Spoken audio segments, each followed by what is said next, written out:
Hey Leslie, hey Kamari, hey Kamani. Another chapter in Shiloh. Hope you girls are staying warm this week.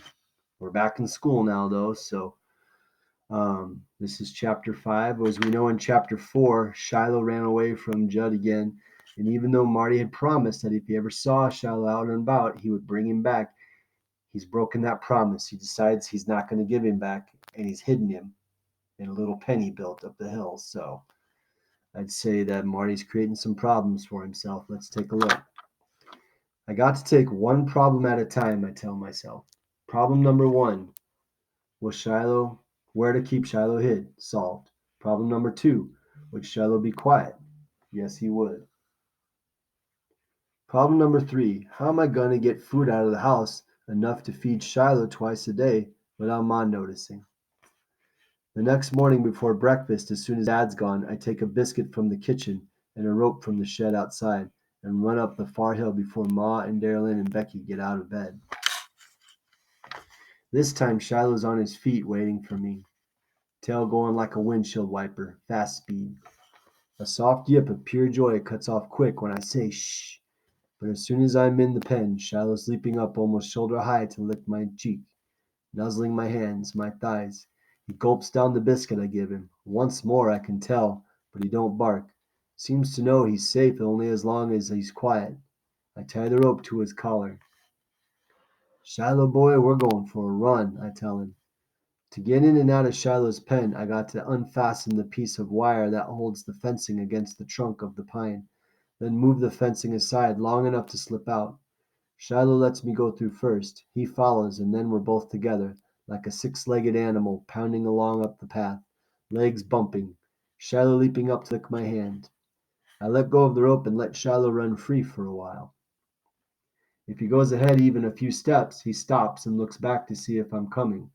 If he stops to sniff at a tree or bush and I go on by, his feet pound double time to catch up. Just out of the woods on the other side of the hill, there's a meadow, and I slump down in the grass to rest. Shiloh's all over me, licking my face sloppy wet. I giggle and roll over on my stomach, covering my head and my neck with my arms.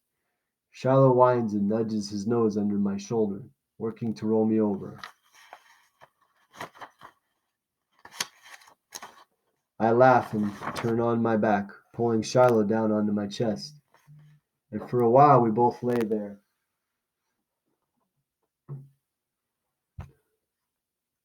panting, enjoying the sunshine, belonging to each other. "What'd you do today, Marty?" Dad asks as he gets out of the Jeep late that evening. "Oh, looked for groundhogs up on the hill. Fooled around," I told him. "That's a lie, isn't it, girls?" "Lying." "How's the can collecting coming?" "Found some a couple days ago. Saw some bottles in the ditch down near Doc Murphy's," Dad says. "I'll go take a look," I tell him and set out with my bag. I have to keep on collecting cans, enough to cover some money for meat and bones from the grocer down in Friendly. The bigger Shiloh grows, the more he'll eat. When I get back home, supper's on the table, and I slip into my chair just as Dad asks the blessing. "Dear Lord, we thank you for the food you provided for our table. Bless it to nourish the good within us. Amen." Ma picks up the meatloaf and passes it around, and the meal begins.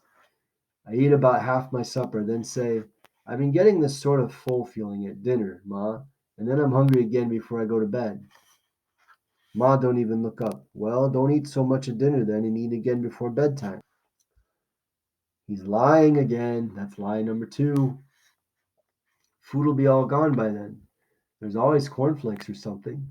But I get hungry for meat and potatoes later. Save some back then. Darylyn'll eat it.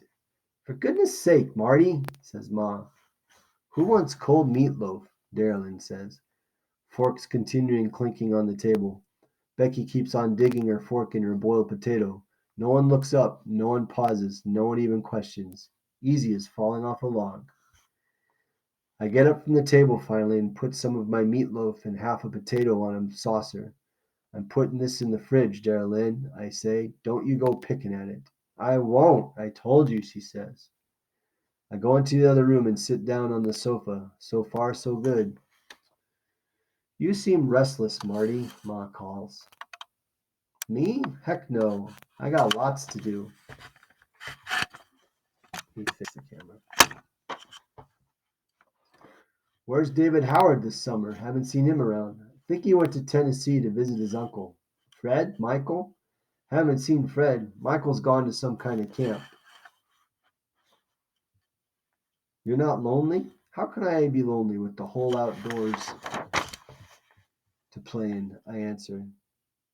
I wish they'd get off my back. You can ride along to work with me again any time you want, says Dad. I pick up the comic book I bought a few weeks back. I want to go, I'll let you know, I tell him. Gradually the kitchen clatter dies down. Dad belches and goes out on the back porch to look at the sky, same as he always does. Becky's fooling with her food, and Ma sends her away from the table. Darlene giggles at Becky and gets asked to clear the dishes. I wait until everyone is out of the kitchen and sitting around on the back porch to catch the breeze. As usual, Becky and Darlene whoop and tumble around in the grass, glad for an audience. And after I sit a respectable amount of time, I say, think I'll take my 22 and go up the far hill a while. What you figuring on shooting this time of evening? Dad asks. Just working on my aim, I tell him. See how good I can hit when the lights dim. He's lying. He's not going up to shoot his gun, you know that. That's lie number 3 in this chapter. Don't you ever, never aim your gun toward this house or yard, Ma says. I'll point it dead away, I promise. I go back inside for my gun, slip the leftover food from the saucer into a little plastic sack, and set off up the hill, the sound of my sister's shouts and giggles behind me. Again, as I get near the pen, I hear soft, happy yips. But soon as I say shh, the noise stops. The only sound you can hear is the swishing of Shiloh's tail hitting the fence, the soft pat of his paws as he leaps up in the air in sheer pure happiness, the sloppy slap of his jowls together as he gobbles down the supper I've brought him, and then he commences to slobber love all over me as well. I unhook the wire, push the fence open, and lead Shiloh to the stream for a drink, filling the pie pan with fresh water. When I lead him back to the pen again, I can tell he's disappointed, wanted to go for a run, but I give him enough hugging and squeezing and petting to last the night, with the promise of another run through the meadow the next day. I'm halfway down the hill when I remember I haven't fired my gun once. I wonder if Dad will say anything. By the time I reach the back porch, though, the whole family's facing down the driveway. Whoops.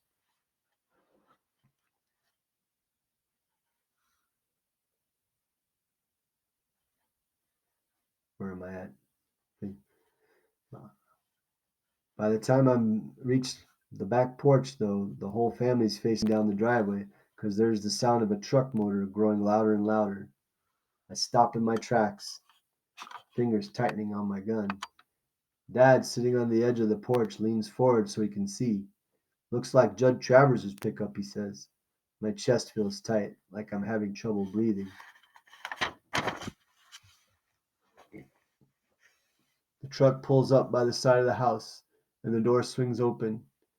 "Evenin'," Dad calls out as Judd, wearing his old Western-style boots with the sharp heel, gets out and comes over. "Evenin'," he says. "You had dinner?" Ma asks. "I got some leftovers I could heat up real quick." Had some ribs already," he says. "Ain't looking for a meal, Mrs. Preston. I'm looking for a dog." He sure don't waste any time getting to the point. Now my heart's really pounding. "That new dog of yours run off again?" Dad asks him.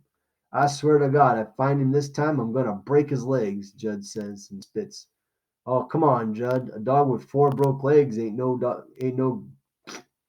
Oh, come on, Judd. A dog with 4 broke legs ain't no dog to you at all." "He's no dog to me at all the way he keeps running off. It's the 4th time he's left the pack when I had him out hunting. I gotta teach him a lesson. Whip him good and starve him lean. Wondered if you'd seen him."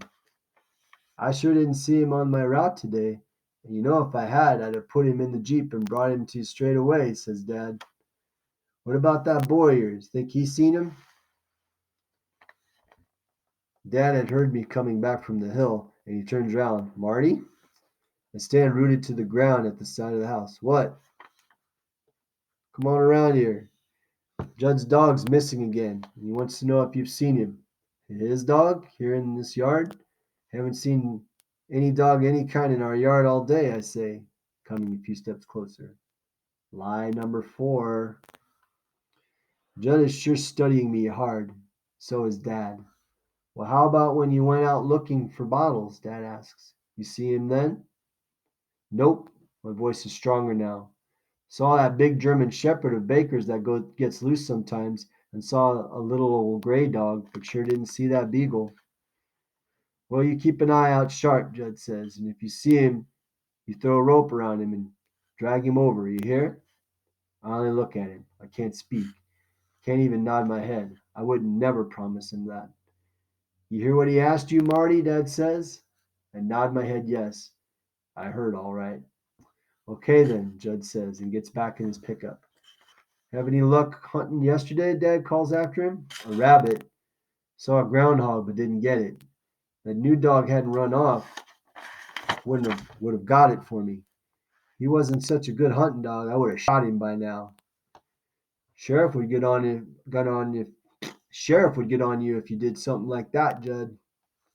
Law never told me before what I could do with my dogs. Won't be telling me now, Judd says. He laughs and waves his hand and starts the engine, and the pickup pulls away. So, let's look at chapter 5 here. Marty starts sneaking up to Shiloh. Let's see what's going on. Marty starts sneaking up to Shiloh. He starts telling lies to keep his secret. And Judd comes looking for Shiloh. And Marty says he doesn't know where Shiloh is. So I left some words out there and said he doesn't know where Shiloh is. So his lies are piling up. We were keeping a tally of lies. So far he's up to 4. He's told lies to Judd. He's told lies to his own mom and dad. Lying is not good. And I'm wondering, we had this theme of what's right is not always clear. I think there's another theme here too about lying. I don't know if you've ever noticed, if anyone's ever tried to lie, it ends up you have to tell more lies to keep it up, right? Once you tell one lie to cover yourself, you're going to have to tell more lies, and then it just keeps on going. There's this term called a web of lies, like a spider web, where all the lies start to spread out. And you get more and more lies going. And sooner or later, it's all going to fall apart. So I have a feeling this might not hold up very well for Marty. The more lies he has to tell, the more difficult this is going to get, I think. So keep an eye out for more chapters to read, and keep an eye out on Seesaw for assignments to do, okay? All right, have a good day.